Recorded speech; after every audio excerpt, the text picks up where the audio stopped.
Welcome to the STARS program, seniors taking active roles in society. And now, here's your host, ANITA FINLEY. Well, this is quite an unusual show. It was so fortuitous that I was at a dinner party the other night and found an old dear friend of mine. She's not old, but she's a dear friend, and I haven't seen her for many years, and found her husband doing something that is unique, and I just asked him to join us on the show. So I have to say, it's such an exciting opportunity for us to be here together, John Martin. Thank you very much. It's my pleasure. Thank you. And of course, we know you're from Texas because you have a Texan accent. Sort of. Sort of, okay. Well, something that really appealed to me was for you to have taken on a tremendous, I would say, passion of photography out in the wilds. That's what I would call it, out in the wilds. And yet you have, it's becoming so much more than just taking beautiful pictures of animals. Why don't you share how it all started? Well, it started with my trying to be a photographer and learning that I was not really an artistic photographer, but that I found, and through evolution, and I now I'm a real believer in evolution, every idea evolves. And it started out, I was an investment broker for 30 years. And so I'm an economic being. Trying to do photography made me realize what a powerful tool the camera is. And that was the days of film in cameras. Today, we have 1 billion images every single day taken. So the camera has evolved from the little brownies that we saw back as kids to dynamic tools for conservation in film. And now with digital, it is truly probably one of the most powerful tools that we can have. And we see it on TV every night when they show various things. But it's an economic tool as well as a visual tool, an educational tool, a dynamic tool. And we haven't recognized that that's what it is. Well, I have to tell you that my favorite magazine growing up, you can imagine, was National Geographic. And I would find them anywhere I could. And people, when I would go to some people's homes who were elders, and you'd go, they'd have stacks of National Geographic. That's the one thing they didn't throw out. And, of course, that's where we saw a lot of the naked people, which was also when we were very young. That's right. A lot of sex education. A lot of sex. But it was a fascinating time for us. And, of course, those were photographers who were sent there by National Geographic. You almost are a mini National Geographic when I saw your books last night. Well, it developed into that. And it started as a conservation tool. The land trust that I worked with, we did not have an annual fundraising event, and so we created the world's first nature photography, wildlife photography tournament. And that's different from photo contests in that you had to actually come to South Texas. You had to be partnered with a landowner, and generally later was a ranch. And you did all of your photography on that ranch during a very specific time frame. Now, John, I can picture this because I lived in Texas, and people who had huge ranches, they don't want anyone on their ranch. They don't want, they don't even know it's on their ranch. They probably it's the animals that they kill or for food or whatever they're doing. So that's what amazed me about what you did. You created something. You helped everybody, the animals, the ranchers, yourself, the photographers. This is quite an undertaking. Well, it's back to economics. I'm a free market guy, and when they would tell me, well, these ranchers are private and they're not going to let anybody on their ranch, I said, it's okay. I'm going to have $100,000 in a pool of money for the winners. If you want to participate, you can, and you can win some of it. And if you don't, it's okay by me. We ended up, by 1998 and 2000 competitions, we held these every other year, and that was the 6th and 8th year after we started. We had 65 ranches of over 500 acres, representing over 1 million acres of ranches. Now, I saw these fabulous books, which you have brought again today, which is spellbinding. I mean, the pictures are unbelievable. And so you told me that each ranch, photographers spend about a month, and they took these pictures, and then they were in what you called a tournament, which is very unusual. I've never heard that word used that way before. Well, this was, again, an evolution from the Valley Land Fund Wildlife Photo Contest, realizing that dollars change people's minds. It gets their attention. The images then change their mind from the camera. And so we put together the Pro Tour of Nature Photography, and 06 was our first, and 010 was our last one, economic times being what they were. One photographer per ranch, 20 ranches, 1 month tournament for $180,000 prize money. And by the time they finished their month, they had generally taken somewhere between 30 and 50,000 images on that ranch. So 20 photographers would produce somewhere between 500,000 and 1 million images that month, all documenting the wildlife of that region. Now, you knew a lot of the ranchers, at least you got to know them. Did it change their lives? It dramatically changed their lives. One fellow started out, and on his first tour of the ranch, getting to know it, there were bobcats and there were coyotes hanging from the fence as part of their predator control program. And then they went a little further, and a hapless snake crawled out in front of the vehicle, and the young man, their son, jumped out and proceeded to kill it.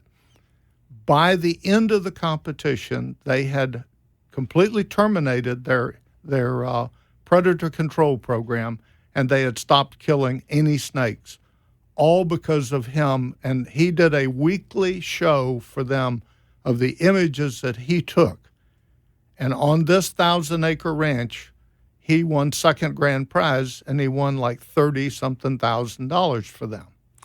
Have these pictures ever been displayed in a museum in Texas? Well, we did the Borderlands of Laredo tour were actually at the rotunda of the state of Texas for a week. Good for you. That's what I was saying. It seems like you're being selfish because it's right there in your area. I mean, I think this needs to be put out to the United States, and so many areas could copy it. You have definitely what we call a beta site. You'd have a model. That's what I like to do. I like to build models that then can be created and made sustainable. Well, for, I think, our children, and that really fascinated me. Tell the story about the children and the photographer.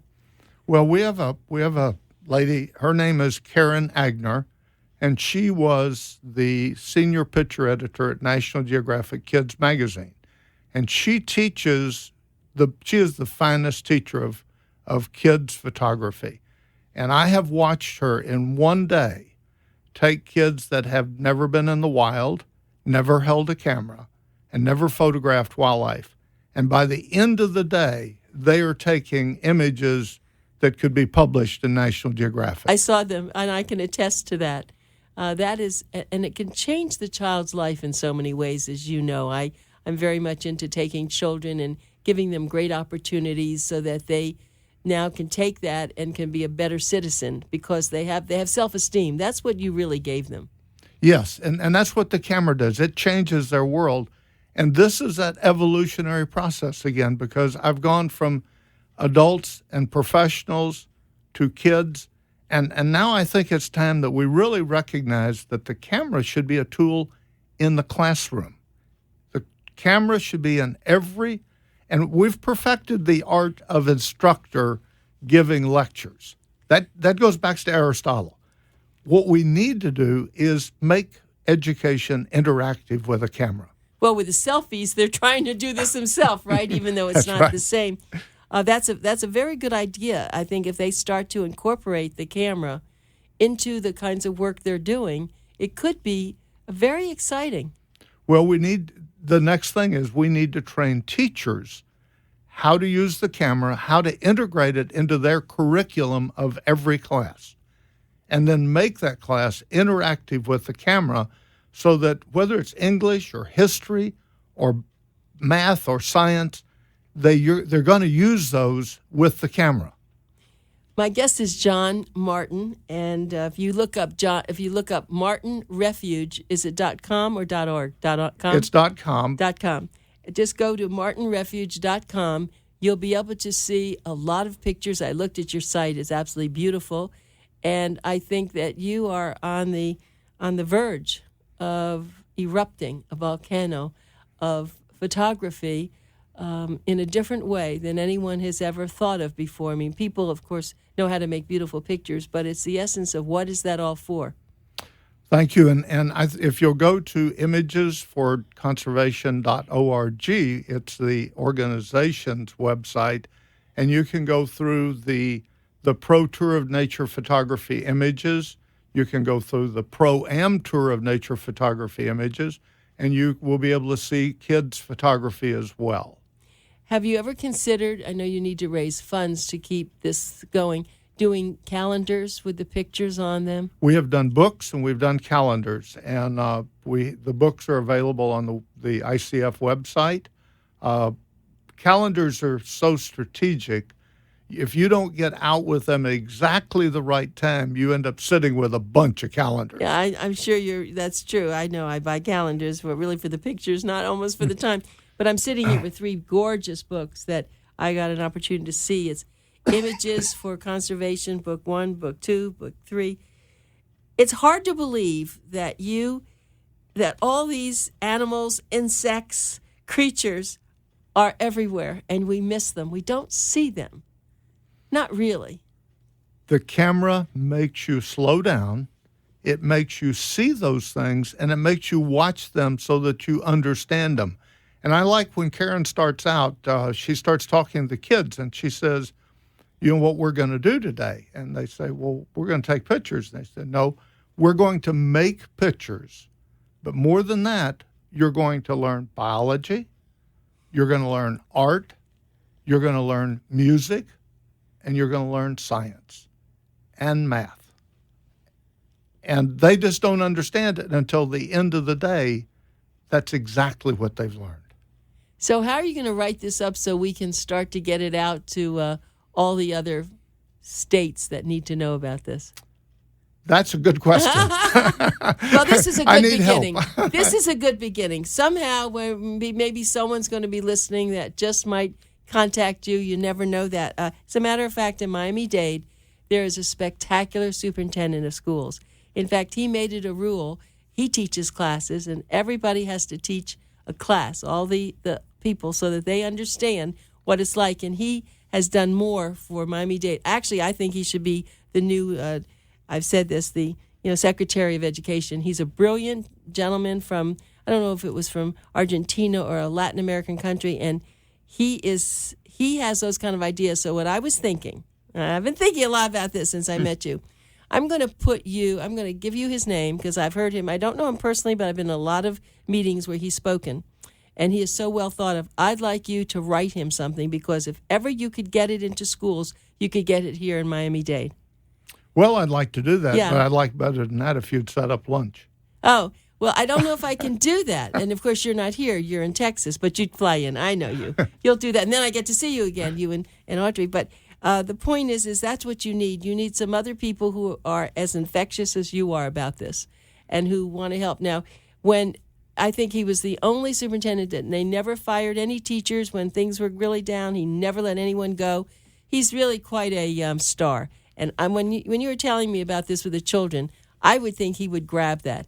They have some programs where children who are they have loss of limbs or they're paralyzed, and they've done a program where they're on little sailboats, and they've taught them to do this. I mean, he's very far out there with things. So we'll talk about that, because sounds like a very pragmatic he is. guy. He's a guy that you would really like, and he's become, I think, throughout the country, people know who this man is, and so he's the one that I would like to see. But let's get back to this other. So you live in South Texas.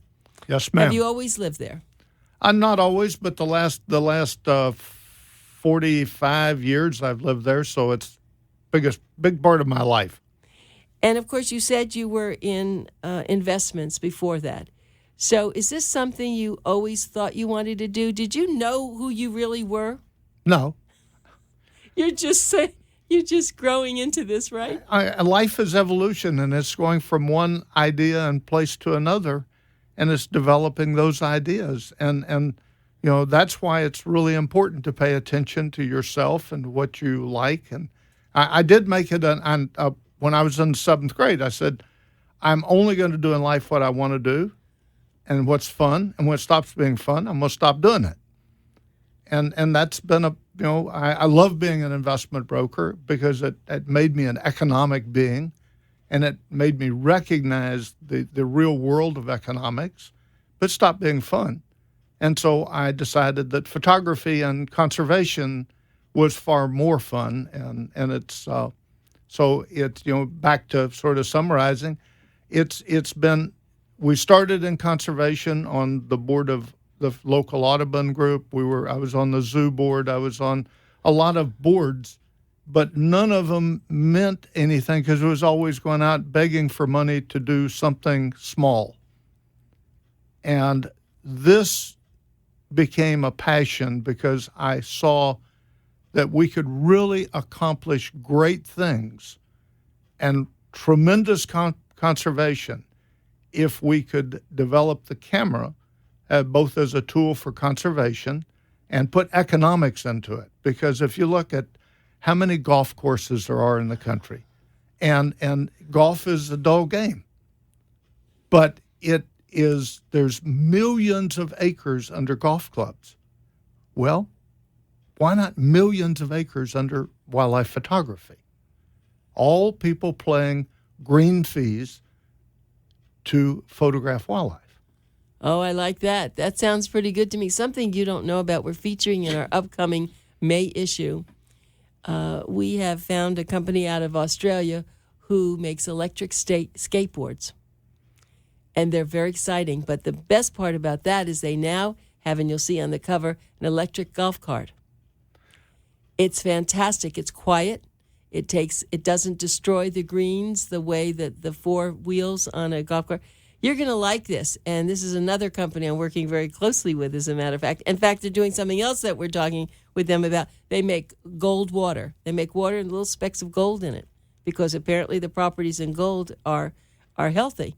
So I'll keep you, above all with all this. But it's funny. Even when I have physicians on or people who don't expect my question is, what were your parents like? Because I always see something from the parents in that person right then. What were your parents like? Oh, I am because of my parents.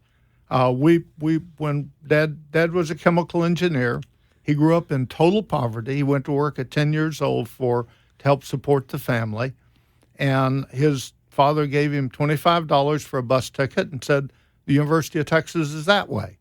And I love it. But he, starting in about when I was in the 5th grade, we went camping in the mountains of Colorado every single year. We camped. And I spent my life outdoors. And I love the outdoors, and I hate to see it lost. And we're clearing and bulldozing millions of acres every year of wildlife habitat. And because there's no economics in it. And without economics, you're not going to save it. The guy who owns great wildlife habitat gets paid nothing for having it. And so photography is a way to make every single critter on that land valuable to that landowner because they'll create dollars. And it's a win-win situation for everyone. And I know you have some wonderful friends here that you stayed with, and they took you down to Key West, and they took you to the Everglades. What did you like about the Everglades? Key West had a lot of wildlife. Oh, you're right. You don't know. A lot of times we go the end of October to their big parade, which is not even to be described here.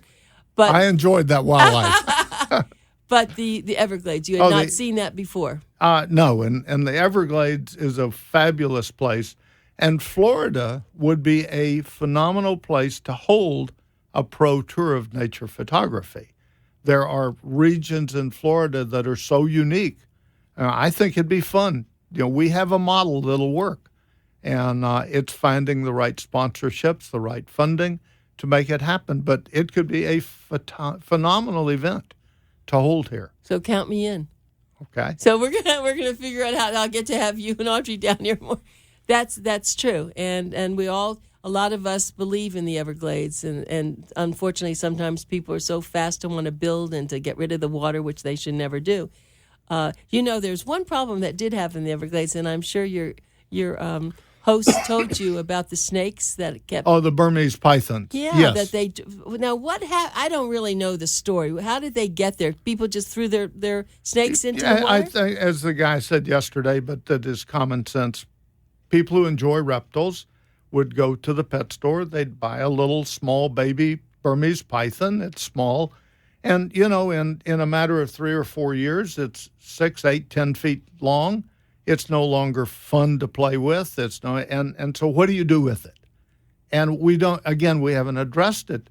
Economics. These should be turned in, not Killed. released into the wild. And they released, and they found each other, and they started breeding, and we have the perfect climate in the Everglades. And so they have taken over. There's tens of thousands of them there. And you know what they do? They have these big weekends where everybody goes in to shoot as many as they can find. They really need to add it should be a benefit to society. If we could make a food out of them, go and have Burmese python steak at your favorite high-quality restaurant, it'd make them valuable. And pretty soon there wouldn't be that many in the wild. Yeah, it's but that's what. Now, when I lived in Miami, I really liked the Seminole Indians, and I used to go down and look at that, go see what they were doing, and I actually had a research project when I was going to college to learn about them. They really have, they figured out something, as you know, because now they're the owners of all the Seminole Hard Rock hotels.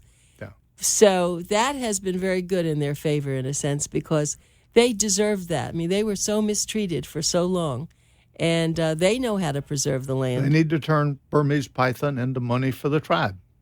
That's all. Yeah. Well, we have our expos down at Seminole Hard Rock. I don't know them personally, but I know that I felt that they really knew how to take care of the Everglades, because that's what they did. What we need to do is go down and work with them to develop photography as a tool for the tribe, as an income source, and make guides out of the best nature folks there, and have them guiding people directly to do wildlife photography. Yeah, that would be exciting. I will tell you this, and I don't know if you know that. I think every member of the tribe gets $30,000 a year as a part of the, whatever that was, the agreement. But that's certainly not enough money to live in. And as you said, just getting a check isn't the same as having self-esteem and doing something that's beautiful. Now, they may already have photographers doing this in their own clan. I don't know that. But now, you see, you keep peeking all these things, and I'm everywhere, so I'm going to start asking questions. And I'm going to let you know what I find out. Well, and if they're doing it, they're not doing it big enough. Yeah. They're not thinking big enough. Well, it's interesting that they have, and if you haven't been to Seminole Hard Rock, they have a lot of stores there. They have a store where they have all the things they make. They do this wonderful the clothing. And I don't know if they have photography or not, but next time I go down there, I'm going to look in that store and see. Because if not, it is a very, very opportune thing for them. We could hold the Seminole Wildlife Pro Tour. I think you're just getting better and better. Okay, so now let's talk about what are your next goals? What would you like to see happen? Well, I'm working on a project now to save a 85-acre tract of historic native habitat in the Rio Grande Valley of Texas. It is what the Spaniards found when they arrived. It's that wild, and what's there? Probably 1,000 plant species, ocelot, jaguarundi at one time within the last 10 years, or mountain lion there, badger, bobcat, Everything that was found there in terms of plant and animals species except deer. They have not introduced deer back in because they don't want any hunters because it's inside the city limits of Brownsville, Texas. But if I can't save this critical piece of habitat, a huge chunk of biodiversity and biodiversity history will be lost forever. And how would you save this? How do you secure the boundaries of something like that? Well, we know it's 85.7 acres. We want to put at least 75% of it, 75 acres, into a conservation easement that would be into perpetuity and keep it as it is. 10 acres are destined to be an outdoor ecology campus for IDEA Public Charter School. And they have 20,000 kids that are going to learn about nature. A big component, if I have anything to do with it, will be nature photography and conservation and how to preserve land and still have economics, still create jobs, still create wealth, but keep the habitat there. I hate to ask the question, do you have a camera? I have a camera. I don't use it very often, but I have one. My problem is I usually end up using my mouth. Well, that's a good camera for you. John Martin is my guest. And, of course, I'm Anita Finley. You're listening to the Boomer Time Show. And if you look at the martinrefuge.com, you'll be able to get an inkling of what he's about. It's so much more, but you'll see beautiful photography and animals and birds and snakes and all sorts of things doing in different positions and the flowers and the plants and I'm sure you sleep well at night. I do. I would say that because you have fulfilled a dream that you didn't even know that you had. In a sense, you keep coming up with new ideas. And I plan to live a long time to keep those things happening. Oh yes, I know you're going to. So, John, it was fabulous having you. I look forward to speaking to you more about this, and let's see if we can at least get you in front of that superintendent of schools in Miami-Dade. So thanks for being here with us, and have a safe trip back home. Well, thank you. I'm looking forward to a lot of photography in Florida.